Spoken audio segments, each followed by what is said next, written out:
नमस्कार, मकराना बुलेटिन में आप सभी का बहुत बहुत स्वागत है और मैं हूं आपके साथ दीपिका। राणा राजपूत समाज के स्वर्ण मंदिर हाइफा हीरो में मेजर दलपत सिंह शेखावत छात्रावास जयपुर का प्रदेश अध्यक्ष रणजीत सिंह सोडाला के नेतृत्व में मुख्यमंत्री अशोक गहलोत ने विधिवत फीता काट कर शुभारंभ किया। उद्घाटन समारोह में मकराना परबतसर, कुचामन, डेगाना, नावा, मेड़ता सहित नागौर जिला के राणा राजपूत समाज के पदाधिकारी बंधु समेत सम्मिलित हुए। प्रदेश अध्यक्ष सोडाला ने कहा कि यह सामाजिक क्रांति समाज में आने वाली पीढ़ी के शिक्षा के क्षेत्र में भविष्य की सौगात लिखेगा। इस छात्रावास का नाम राणा राजपूत समाज के गौरव Haifa hero major Dalpat Singh Devli के नाम पर अलंकृत किया गया है। आज दलपत सिंह देवली का 102वां बलिदान दिवस है, जिससे समाज द्वारा छात्रावास का उद्घाटन के रूप में मनाकर याद किया गया।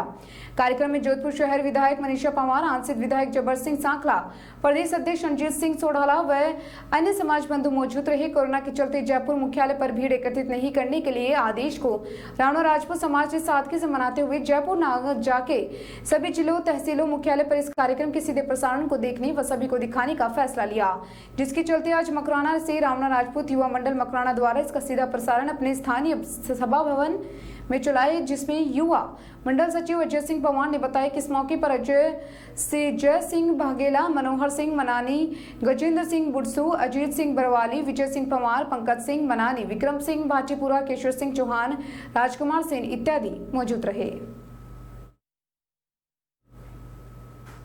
बाजरे की फसल में लट का प्रकोप तेजी से बढ़ रहा है, जिसमें बाजरे की फसल चौपट हो रही है। किसान खराब हो रही है। किसान की फसलों को देखकर वह मायूस है और बाजरे में लट का प्रकोप होने से किसानों को इसमें उत्पाद कम होने की चिंता सताने लगी है। आपको बता दें कि लट बाजरे की सीटी जो होती है अंदर ही अंदर खोखला कर देती है। पक्का तैयार हो रही बाजरे की फसल पर लट के प्रकोप से किसानों को दोहरी मार झेलनी पड़ रही है। किसानों की उम्मीद पर पानी फिरता नजर आ रहा है। किसानों ने बताया कि इस रोग से बाजरे की फसल में उत्पादन में असर पड़ेगा। जो किसान अगेती फसल की बुआई कर रखी थी, उनकी कटाई भी शुरू हो चुकी है। पचेती फसल बोई थी, वह भी लगभग पककर तैयार हो चुकी है। इस फसल की भी कुछ ही दिनों में कटाई शुरू हो जाएगी। बाजरे के पौधे में एक सिट्टी पर 3 से 5 लट देखने को मिली, जो सिट्टी को अंदर ही अंदर खोखला कर रही है। सिट्टी में लट के अलावा चेपा भी चिपका हुआ है। कोरोना महामारी के बीच एक और पहले टिड्डियों का हमला और अब पककर तैयार हुई बाजरे की फसल पर लट के प्रकोप ने किसानों को दोहरी मार डाल दी है। किसानों का कहना है कि बाजरे की फसल में लट का प्रकोप नहीं होता तो इस वर्ष बाजरे की अच्छी फसल होने की उम्मीद थी, लेकिन इन दिनों बाजरे की फसल लगभग पककर तैयार हो चुकी है, जिस पर सफेद लट ने बाजरे के सिट्टों पर हमला बोल दिया था और बाजरे में लट एवं चेपा रोग का प्रकोप होने से किसानों को बाजरे की फसल में उत्पादन कम होने की चिंता सताने लगी है।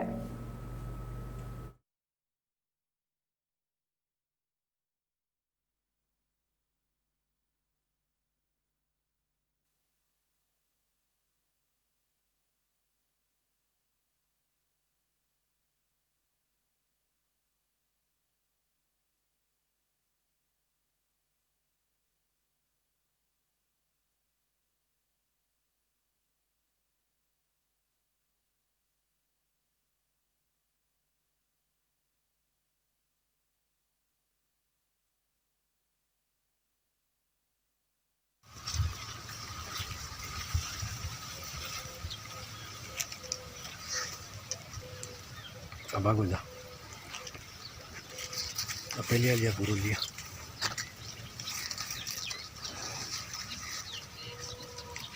अब लिया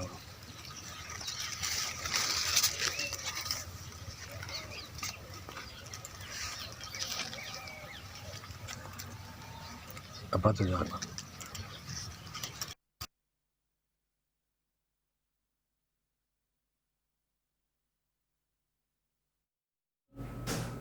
खीसो थाना इलाके के आंकला गांव में बुधवार शाम कनेक्शन करते समय अचानक विद्युत तार एवं पोल टूटने से उसकी जद में आए ग्रामीण झुलस गए। इस हादसे में 3 ग्रामीणों की तो मौत हो गई, जबकि 2 झुलस गए हैं। इनमें से एक की हालत ज्यादा खराब है और गंभीर रूप से झुलसे युवक को ग्रामीणों ने जेएलएन हॉस्पिटल में भर्ती करवाया।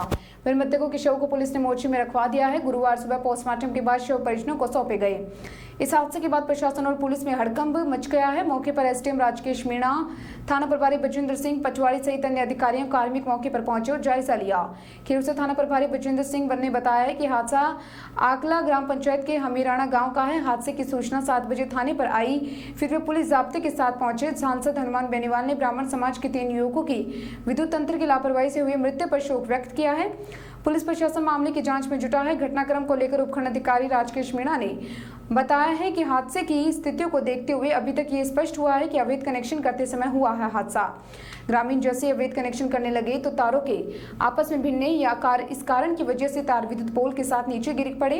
उन्होंने बताया कि हालांकि ग्रामीणों की ओर से रास्ते में बैठे होने की जानकारी दी है। ये जानकारी आते ही विद्युत विभाग में पटवारी सहित अन्य कार्मिक मौके पर पहुंच गए। एसडीएम ने बताया कि हादसे के दरमियान 5 लोग बताए जा रहे हैं। वहीं तहसीलदार रघुराम ने बताया कि एक पोल पहले से लगा हुआ था, जबकि दूसरा पोल संभवत मौके पर खोदने के निशान मिले हैं। पुलिस के अनुसार हादसे में आकला निवासी दिनेश 35 वर्षीय पुत्र पुखरा, सुनील 22 वर्षीय पुत्र गोविंद, कपिल पुत्र संपत लाल 50 पुत्र पूसाकरंज की जद में आए हैं। इनमें से दिनेश, सुनील, कपिल की तो मौत हो गई, वही संपत बुरी तरह से झुलस गया, जिसे ग्रामीणों की मदद से जवाहरलाल नेहरू हॉस्पिटल में भर्ती करवाया। मौके पर एक युवक और बताया जा रहा है जो घायल हुआ है।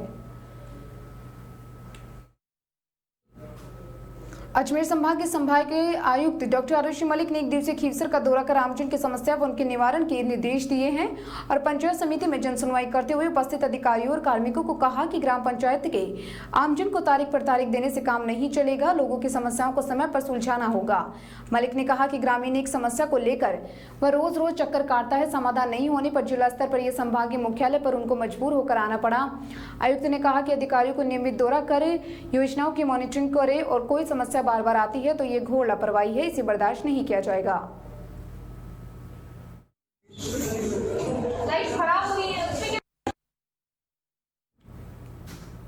कुचामन शहर की खारोड़ा स्टेडियम के सामने बनने वाले नगरपालिका के नवीन भवन परिसर का बुधवार को भूमि पूजन हुआ। पालिका के ईओ श्रवण राम चौधरी ने बताया कि नवीन भवन परिसर का भूमि पूजन स्थानीय विधायक एवं उप मुख्य सचेतक महेंद्र चौधरी ने ऑनलाइन किया। इस अवसर पर एसडीएम बाबूलाल जाट, नगर अध्यक्ष सुतेंद्र सारस्वत, सहायक अभियंता अनिल सोनी, कनिष्ठ अभियंता कमलेश फूल, फगर भंवर अली खान, खेमाराम रणवा, गंगा सिंह चौहान, किशन सांभरिया, हेमराज चावला, ईश्वर राम सोहू, रफीक खान, श्यामलाल बागड़ा, दुर्गाराम चौधरी, डॉक्टर नरेंद्र मोहन पुरिया, इलियास खान, मनीष राजपुरोहित, सूरज वैष्णव सहित लोग मौजूद रहे। जानकारी के अनुसार नगरपालिका का नवीन भवन परिसर 2 करोड़ 80 लाख रुपए की लागत से बनकर तैयार होगा। उन्होंने बताया कि नवीन भवन 8 महीने में बनकर तैयार हो जाएगा।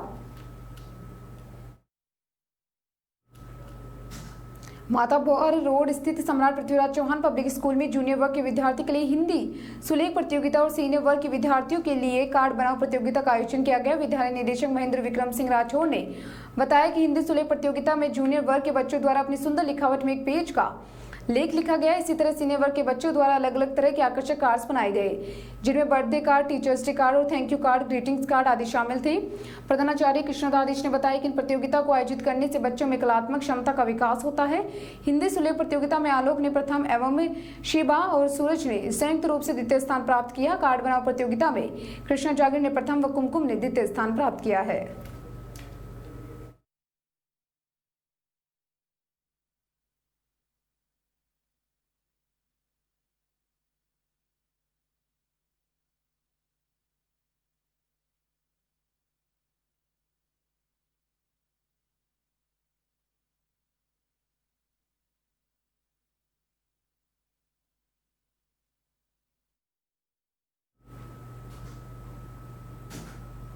प्रजापति युवा शक्ति संगठन के राष्ट्रीय अध्यक्ष नारायण प्रजापति के शहर में आगमन पर समाज बंधुओं द्वारा स्वागत किया गया। समाज बंधुओं ने बाईपास स्थित मार्बल गोदाम पर बैठकर सामाजिक गतिविधियों को गति देने पर चर्चा की। इस दौरान हाल ही में शहीद ग्राम मामडोली के वीर सपूत शहीद सुगना राम प्रजापति के घर जाकर उनके परिवार को सांत्वना दी। नारायण प्रजापति ने कहा कि समाज के युवाओं को ज्यादा से ज्यादा सेना में जाना और देश सेवा के लिए प्रेरित करेंगे। इस दौरान कुम्हार समाज सेवा समिति मकराना तहसील संयोजक मध्य प्रसाद प्रजापति, सचिव पूरणमल सुरेश देवतवाल, कोषाध्यक्ष अमर कुमार नोखवाल, कमल प्रजापति, राधेश्याम प्रजापति, मनोज कुमार, पुखराज कुमार, महेश कुमावत, सीताराम, रमेश आदि समाज बंधु उपस्थित रहे। अंबुजा सीमेंट फैक्ट्री में काम कर रहे उत्तर प्रदेश के एक मजदूर ने मंगलवार को आत्महत्या कर ली। जानकारी के अनुसार मजदूर मई माह से काम करने के लिए मुंडवा आया था, जो नागौरी फलसा के एक मकान में अपने दोस्तों व रिश्तेदारों के साथ रहता था। आत्महत्या करने वाला युवक दीपक पुत्र पारस, उम्र 23 वर्ष, निवासी बढ़हारा खुर्द, जिला कुशीनगर, उत्तर प्रदेश का था, जो पिछले 4 महीनों से अंबुजा फैक्ट्री में मजदूरी का काम कर रहा था। उसके साथ उसका मामा भी रहता था। बताया जा रहा है कि पिछले 2 दिनों से वह काम पर नहीं गया। उसका मामा मंगलवार को फैक्ट्री में काम कर रहा था। उस दौरान उसकी बहन का फोन आया कि दीपक आत्महत्या कर रहा है, तो वह दौड़कर शहर में किराए पर लिए हुए मकान पर पहुंचा। जब उसने दरवाजा खोला तो दीपक पंखे से गले में रस्सी बांधे हुए लटका हुआ मिला और सूचना पर मुंडवा थाना अधिकारी बलदेव राम चौधरी में ज़ाब्ता मौके पर पहुंचे। घर में बने पंखे में लचकी हुई लाश को देखकर 3-4 लोगों की सहायता से नीचे उतरा गया और पुलिस के अनुसार उसके पास मिले सुसाइड नोट को थाना अधिकारी बलदेव राम चौधरी ने उसके मामा व दोस्तों के सामने पढ़कर बताया कि दीपक एक लड़की से प्रेम करता था। दीपक अन्य जाति का होने के कारण वह उसके साथ शादी नहीं कर सकती थी, इसलिए वह अपनी जान देने जा रहा था, जिसको दोषी कोई भी नहीं है। अपनी आत्महत्या का दोषी वह स्वयं को बता रहा है। पत्र में उसने लिखा कि उसकी लाश को जलाना मत, उसकी लाश को दफनाना है। पंचायती राज संस्थाओं के आम चुनाव को शांतिपूर्ण तरीके से कराने के लिए अति संवेदनशील मतदान के केंद्रों पर सशस्त्र पुलिस बल तैनात रहेगा। इसके लिए करीब 2000 से अधिक पुलिस बल लगाया गया। इसमें अधिकारी भी शामिल है। इसके अलावा RSC बटालियन की 4 कंपनियां भी तैनात रहेगी, जो हर स्थिति में निपटने के लिए तैयार रहेंगी। पुलिस अधीक्षक श्वेता धनखड़ ने बताया कि प्रथम चरण के चुनाव 28 सितंबर को डेगाना में परबत्सर में है। इन इलाकों में पूर्व की तुलना में अति संवेदनशील मतदान केंद्रों में इजाफा किया गया है। सामान्य मतदान केंद्रों पर 1 अधिकारी व 4 पुलिस कार्मिक तैनात रहेंगे। वही अति संवेदनशील व संवेदनशील केंद्रों पर सशस्त्र पुलिस बल तैनात रहेगा। SP ने बताया कि आमतौर पर शाम को मतदान केंद्रों पर भीड़ रहती है और शाम के समय प्रत्येक मोबाइल पार्टी के अपने पोलिंग बूथों पर निगरानी बढ़ जाएगी। वहीं दूसरी ओर अपराधियों पर भी पैनी नजर रहेगी। SP ने बताया कि चुनाव को देखते हुए फरार एवं वांछित अपराधियों की धरपकड़ के अलावा उनको पाबंद करने की कार्रवाई भी निरंतर जारी है। जिले में शांतिपूर्ण पंचायती राज चुनाव को लेकर पुलिस प्रशासन की ओर से तैयारियां की जा रही है। SP श्वेता धनखड़ ने बताया कि मतदान होना तक उनका मुख्यालय संबंधित इलाके ही रहेगा। प्रथम चरण का मतदान डेगाना व परबत्सर है, तो मतदान होने तक वहीं रहेंगी। ठीक इसी तरह की व्यवस्था अन्य क्षेत्रों में भी की जाएगी। इससे चुनाव प्रक्रिया पर मॉनिटरिंग के साथ लाइन ऑर्डर प्रभावित होने जैसी स्थिति नहीं बनेगी। और उन्होंने बताया कि रिजर्व में भी प्रत्येक अधिकारी के साथ सशस्त्र जाब्ता लगाया गया है, जो कि किसी भी घटना से निपटने के लिए हर समय तैयार रहेगा। जानकारी के अनुसार रिजर्व बैंक में पुलिस जाब्ता सशस्त्र रहेगा।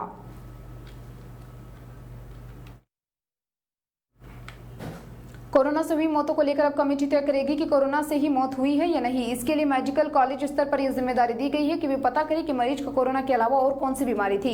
इस मामले को लेकर CMHO डॉक्टर सुकुमार कश्यप ने बताया कि मेडिकल कॉलेज स्तर पर बनी कमेटी तय करेगी कि मरीज को क्या क्या समस्याएं थी, मरीज की मौत किस स्थिति में हुई है और वो कोरोना से हुई है कि नहीं हुई, और जिस श्रेणी में उसे शामिल करना है वो करेंगे। डॉक्टर कश्यप ने बताया कि इसके अलावा BCMO को रेफर करने के लिए जिम्मेदारी दी गई है। अब BCMO द्वारा बताया जाएगा कि मरीज को रेफर करना है या नहीं।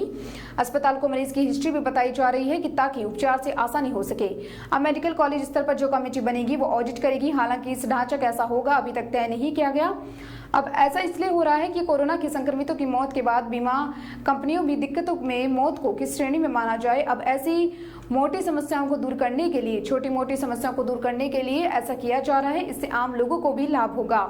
चिकित्सा मामलों की जानकार बताते हैं कि अगर उच्च स्तर से ही कोरोना संक्रमितों की मौत के बारे में तय हो गया तो भविष्य में कोरोना से मौतों को लेकर असमंजस हो सकता है।